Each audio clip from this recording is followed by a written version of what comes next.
ज़िंदगी की भागदौड़ में अक्सर हम इतने उलझ जाते हैं कि हम अपनी सेहत के प्रति बिल्कुल भी जागरूक नहीं रहते। इसलिए आज हमारे स्टूडियो में हमारे साथ डॉक्टर बलकार सिंह कुंदन हैं, जो कि कुंदन किडनी केयर सेंटर चलाते हैं और किडनी का आयुर्वेदिक ढंग से इलाज हम कैसे कर सकते हैं, इसके बारे में हमें विस्तार पूर्वक जानकारी देंगे डॉक्टर बलकार सिंह, जो कि इस समय हमारे साथ हैं। सबसे पहले हम इनका इस प्रोग्राम में बहुत बहुत स्वागत करते हैं। डॉक्टर साहब, बहुत बहुत स्वागत है। Thank you very much. सबसे पहले हम ये जानना चाहेंगे आपसे कि अक्सर जब किडनी से रिलेटेड कोई भी बीमारी हमें होती है, क्या हर बीमारी जानलेवा होती है? ऐसा नहीं है कि किडनी की सारी बीमारियां जानलेवा है। अगर हम किडनी की कोई भी बीमारी का ट्रीटमेंट सही तरीके से नहीं करते तो वो जानलेवा हो सकती है। मान लीजिए जैसे किडनी स्टोन है, अगर उसका ट्रीटमेंट हम नहीं उसको ध्यान देते, उसका ट्रीटमेंट प्रॉपर्ली नहीं करते तो वो आगे चल के किडनी फेलियर में जा सकता है और किडनी फेलियर आगे चल के जानलेवा सिद्ध हो सकती है। और हम इस किडनी फेलियर से बचें कैसे? कैसे बचा जा सकता है इससे? देखिए ऐसा है, अगर हम देखें किडनी फेलियर के कारण क्या क्या हैं, तो ज़्यादातर पेशेंट्स में जिन मरीज़ों को शुगर होती है या जिनका ब्लड प्रेशर हाई होता है, उन मरीज़ों का किडनी फेलियर होता है। तो अगर हम इन दो चीज़ों का ध्यान रख लें तो काफ़ी हद तक हम इस बीमारी से बचा जा सकता है। इस बीमारी के और भी बहुत सारे कारण हैं, जैसे अगर फैमिली में हिस्ट्री है या कोई एक्सीडेंट वगैरह के साथ हो सकती है।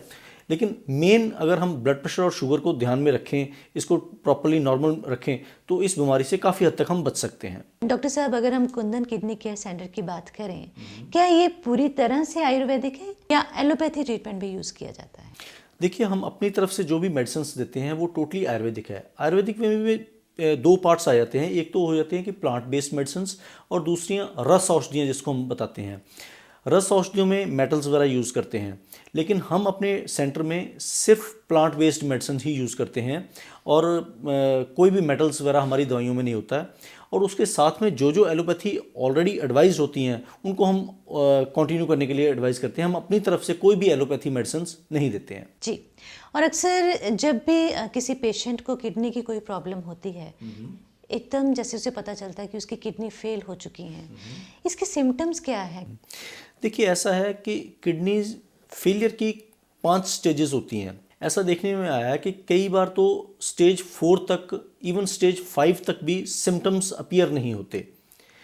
तो अगर तो पीछे कोई हिस्ट्री है पेशेंट की किडनी फेलियर की, या जैसे ब्लड प्रेशर है या शुगर है या कोई फैमिली में किडनी की कोई डिजीज़ है, तो हमें रेगुलर चेकअप करवाते रहना चाहिए। नॉर्मली वैसे जो सिम्टम्स अपीयर होते हैं उसमें यह है कि भूख ना लगना, सांस फूलना, पैरों में सोजिश आना और बॉडी में खारिश वगैरह होना, ये नॉर्मल सिम्टम्स हैं। लेकिन इसका मतलब ये नहीं है कि किसी को ये सिम्टम्स हों तो उसको किडनी फेलियर ही है। ये किसी और भी डिजीज़ के कारण भी हो सकते हैं, लेकिन किडनी फेलियर के मेन यही सिम्टम्स नज़र आते हैं। और जैसे आपने सिम्टम्स के बारे में बात की, और अगर कोई पेशेंट ऑलरेडी एलोपैथी ट्रीटमेंट ले रहा है और वो चाहता है कि मैं आयुर्वेदिक ट्रीटमेंट करवाना चाहता हूँ, तो आयुर्वेदिक एलोपैथी ट्रीटमेंट के साथ साथ आप अपना ट्रीटमेंट स्टार्ट कर सकते हैं? देखिए ऐसा है, एलोपैथी के साथ साथ आयुर्वेदिक ट्रीटमेंट भी किया जा सकता है। हम जो अपनी तरफ से जो ट्रीटमेंट करते हैं वो किडनीज़ का फिल्ट्रेशन इम्प्रूव करने के लिए करते हैं। एलोपैथी में, मॉडर्न साइंस में जो भी है, इस चीज़ का जो ट्रीटमेंट है वो डायलिसिस है। फिल्ट्रेशन के लिए वो डायलिसिस का यूज़ किया जाता है। हम डायलिसिस को बचाने के लिए पेशेंट्स की खुद की जो किडनीज़ है उनका फिल्ट्रेशन दोबारा से स्टार्ट करते हैं। और अगर जैसे जैसे पेशेंट्स का फिल्ट्रेशन स्टार्ट होता है, उसकी रिपोर्ट्स में फ़र्क पड़ता है और वैसे वैसे उसके डायलिसिस टोटली बंद भी हो सकते हैं। जैसे आपने बताया कि 5 स्टेजेस होती हैं, अगर जो किडनी पेशेंट के लिए 5 स्टेजेस हैं, और आयुर्वेदिक जो ट्रीटमेंट है वो किसी भी स्टेज में स्टार्ट किया जा सकता है। मान लो आपके पास कोई पेशेंट आता है, हो सकता है 5th स्टेज में हो या 4th स्टेज में हो, आयुर्वेदिक ट्रीटमेंट आपके लिए उनके लिए उनके साथ करना ईजी होता है या किसी स्टेज में आके मुश्किल भी हो जाता है? देखिए ऐसा है, अगर तो पेशेंट 1st, 2nd और 3rd स्टेज में आता है तो ट्रीटमेंट उतना ही आसान होता है और बहुत ही पेशेंट को कम दवाई खाने की ज़रूरत पड़ती है। लेकिन जैसे स्टेज 4 या 5th में होता है तो पेशेंट को मेडिसिन थोड़ा लंबे समय तक खानी पड़ सकती है, लेकिन उसका ट्रीटमेंट ज़रूर हो सकता है। अप टू स्टेज 5th तक हम ट्रीटमेंट करते हैं और वो ट्रीटमेंट पॉसिबल है। और कुंदन किडनी केयर सेंटर जो है मेडिसिन जो प्रोवाइड करता है पेशेंट को, क्या क्या मेडिसिन होती है? देखिए, हम जो अपनी मेडिसिन है वो टेबलेट्स और कैप्सूल फॉर्म में मेडिसिन देते हैं। हम प्लांट्स के एक्सट्रैक्ट्स यूज़ करते हैं, उन एक्सट्रैक्ट से आगे कैप्सूल और टेबलेट फॉर्म में मेडिसिन तैयार की जाती है। हम अपनी तरफ से कोई लिक्विड्स या कोई पाउडर फॉर्म में मेडिसिन नहीं देते। और अक्सर अगर हम एलोपैथी ट्रीटमेंट की बात करें, जब भी हम कोई बड़ी बीमारी का ट्रीटमेंट करते हैं और साइड इफ़ेक्ट्स बहुत ज़्यादा होते हैं, कभी पेशेंट को घबराहट होती है, कभी एसिडिटी होती है, अपना आयुर्वेदिक ट्रीटमेंट जो कुंदन किडनी केयर सेंटर करता है किडनी के लिए, उसके साइड इफ़ेक्ट्स क्या हैं? देखिए, हमारी मेडिसिन का एज इट इज़ अब तक कोई भी साइड इफ़ेक्ट नज़र नहीं आया है। हम पिछले कोई करीबन 15-20 सालों से पेशेंट्स का ट्रीटमेंट कर रहे हैं और उसके ऊपर स्टडी भी कर रहे हैं। हमारे मेडिसिन के साथ कोई भी ऐसा साइड इफ़ेक्ट नज़र नहीं आया है। और डॉक्टर साहब, मैं ये ज़रूर जानना चाहूँगी कि कुंदन किडनी केयर सेंटर की क्या कोई और शाखा भी है? हाँ बिल्कुल जी, हमारा एक जर्मन में सेंटर है, एक कनाडा में सेंटर है, एक फिलीपींस में भी सेंटर है। रिसेंटली अभी हमने नाइजीरिया में भी सेंटर खोलने जा रहे हैं। इंडिया में हमारे 2 सेंटर ही हैं। एक जो मेन सेंटर है हमारा वो जलंधर में है और एक इसकी ब्रांच जो है वो चंडीगढ़ में है। इस समय बहुत सारे दर्शक जो ये प्रोग्राम देख रहे हैं, उनके जहन में भी आ रहा होगा कि अगर कोई किडनी पेशेंट है तो क्यों ना हम भी आयुर्वेदिक ट्रीटमेंट लें।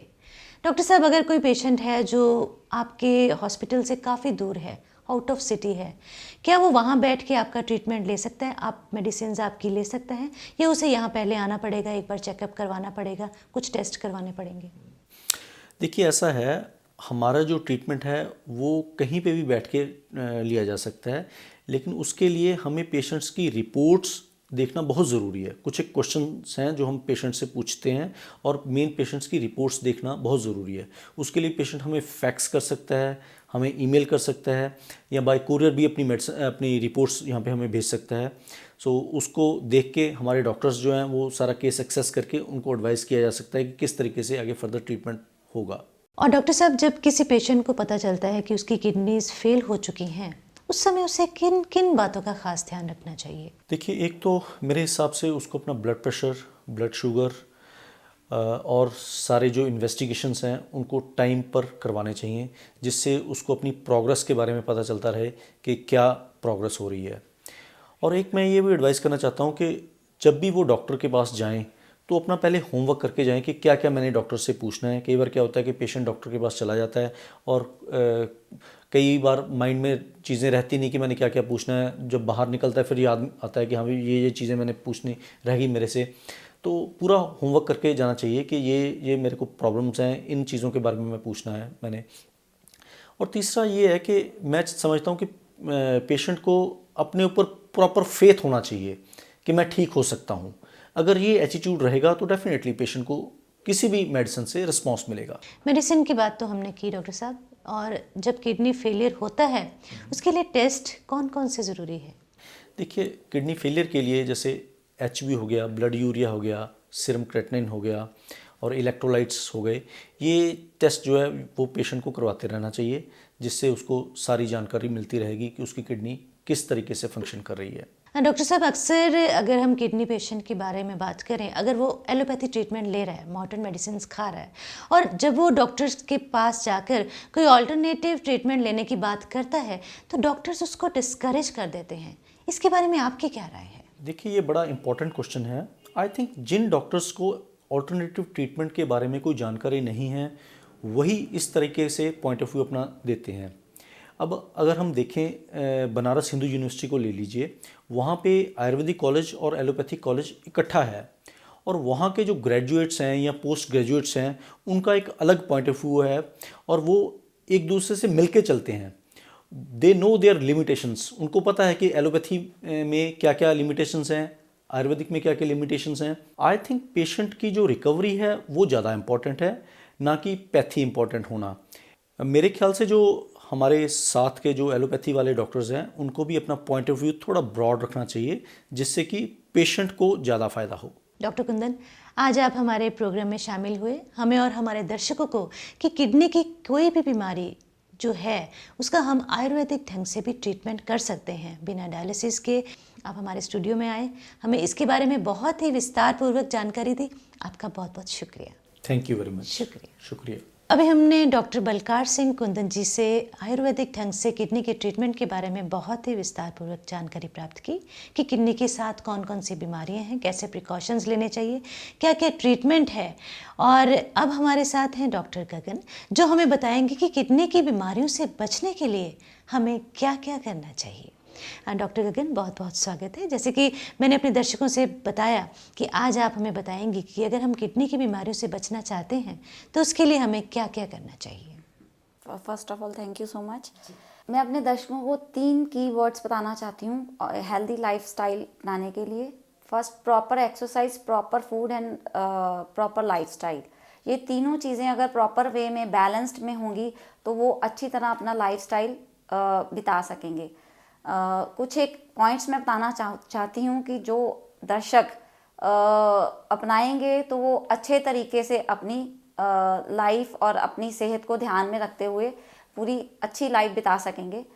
सबसे पहले मॉनिटर योर वेट। जो लोग ओबीज हैं या जो लोग अच्छा खान पान पर ध्यान नहीं रख पाते और जिससे कि उनको ओबेसिटी हो रही है, तो मैं उनको ये कहना चाहती हूँ कि अपने जेंडर और अपने एज के अकॉर्डिंगली जितना नॉर्मल वेट हो सके उसको करें और उसको डाइट और एक्सरसाइज से जितना भी हो सके उसको करना चाहिए। अगर उनको ब्लड प्रेशर की प्रॉब्लम हो चुकी है तो उनको चाहे वो एलोपैथिक मेडिसिन लें चाहे आयुर्वेदिक मेडिसिन लें, तो उसको उसी हिसाब से उनको वो ब्लड प्रेशर उसको नॉर्मल में लेके आना पड़ेगा।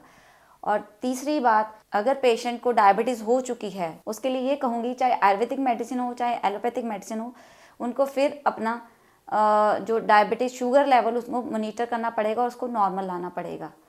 और सबसे बड़ी बात, आजकल लोग बहुत ज़्यादा अपने काम के कारण बिज़ी हैं और जिससे वो प्रॉपर स्लीप नहीं ले पाते, तो उनको मैं ये रिकमेंड करूँगी कि एक 6 to 8 आवर्स की जो स्लीप है उनको प्रॉपर लेनी चाहिए, जिससे नेक्स्ट वर्क करने के लिए उनकी प्रॉपर बॉडी उनकी जो तैयार हो सके। एक्सरसाइज का बहुत बड़ा हाथ होता है हमारी बॉडी को प्रॉपर फंक्शन करने के लिए। जो अगर हम प्रॉपर एक्सरसाइज करते हैं उससे जो ब्लड प्रेशर है वो भी नॉर्मल आता है और ब्लड शुगर लेवल भी नॉर्मल आता है और जो हम ओबेसिटी की तरफ जा रहे होते हैं वो भी प्रॉपर वे में नॉर्मल आनी शुरू हो जाती है। इसलिए जो एक्सरसाइज है, चाहे वो जो मर्जी मोड ऑफ एक्सरसाइज हो, चाहे वो वॉक करें, चाहे जिम ज्वाइन करें, चाहे योगा करें, चाहे आप मेडिटेशन करें, प्राणायाम करें, और एक मोड ऑफ जो एक्सरसाइज है वो ज़रूर होना चाहिए जिससे कि आप प्रॉपर वे में अपने बॉडी को बैलेंस रख पाएँ। इन केस अगर बॉडी में कोई इन्फेक्शन हो जाती है तो उसको आप प्रॉपर वे से डॉक्टर की सलाह से आप इन्फेक्शन को जल्दी से जल्दी दूर करने की कोशिश करें, जिससे वो आपकी बॉडी में हावी ना हो सके और हम अपनी बॉडी को प्रॉपर वे में रख पाएँ। एक मैं और चीज़ बोलना चाहूँगी कि जो लोग अल्कोहल इंटेक लेते हैं उनको ये मैं रिकमेंड करूँगी, आप जैसे जैसे एज बढ़ती जाती है या कोई उनको प्रॉब्लम हो जाती है तो उनको अपनी अल्कोहल की इंटेक कम कर देनी चाहिए, और जिससे कि क्योंकि अल्कोहल इंटेक से जो बॉडी के इलेक्ट्रोलाइट्स हैं या हार्मोन्स हैं वो इम्बैलेंस हो जाते हैं, जिससे कि बॉडी प्रॉपर फंक्शन नहीं कर पाती। जैसे जैसे एज बढ़ती है वैसे वैसे हमारे बॉडी के जो हमारे टेस्ट बड्स हैं वो कम होते जाते हैं, जिससे हमें सोडियम, जो हम आम भाषा में बोलें तो हमें नमक का पता नहीं चलता कि हम कितना ले पाते हैं। तो मैं ये कहूँगी कि जैसे जैसे एज बढ़ती है हमें अपने सोडियम यानी कि नमक का और शुगर का वो इस्तेमाल कम करना शुरू कर देना चाहिए, जिससे कि बॉडी प्रॉपर फंक्शन कर सके और जो हम हाइपरटेंशन या फिर डायबिटीज से परेशान होते हैं उसको हम नॉर्मल कर पाएँ। एक लास्ट में ये बात बोलना चाहूँगी कि जो लोग सेल्फ मेडिकेशन करते हैं, जो अपने आप सिर दर्द हो गया, पेट दर्द हो गया और कोई भी बात बॉडी में होती है, अगर आप कोई भी चेंज बॉडी में महसूस करो तो उसके लिए सेल्फ मेडिकेशन की बजाय या हम चले जाते हैं केमिस्ट से ले लेते हैं कोई मेडिसिन, उसकी बजाय हम फैमिली डॉक्टर से मिलें, उनसे कंसल्ट करें कि हमें मेरी बॉडी में ये चेंज फील हो रही है, तो उसके लिए हम प्रॉपर वे से अगर मेडिसिन लें हमारी बॉडी हेल्दी रह सकती है और हम बाकी जो आजकल की जो नई पनप रही बीमारियों से हम बच सकते हैं। बहुत ही अच्छी जानकारी दी आपने हमारे दर्शकों को और हमें कि प्रिकॉशंस बहुत ज़रूरी है। किसी भी बीमारी से बचने के लिए ट्रीटमेंट तो हो जाएगा, पर उससे पहले अगर हम प्रिकॉशंस ले लें तो शायद हम उस बीमारी तक ना पहुंच सकें। बहुत बहुत शुक्रिया। Thank you so much. शुक्रिया। www.kundankidneycare.com या डायल करें 9653537575 या 919417695200।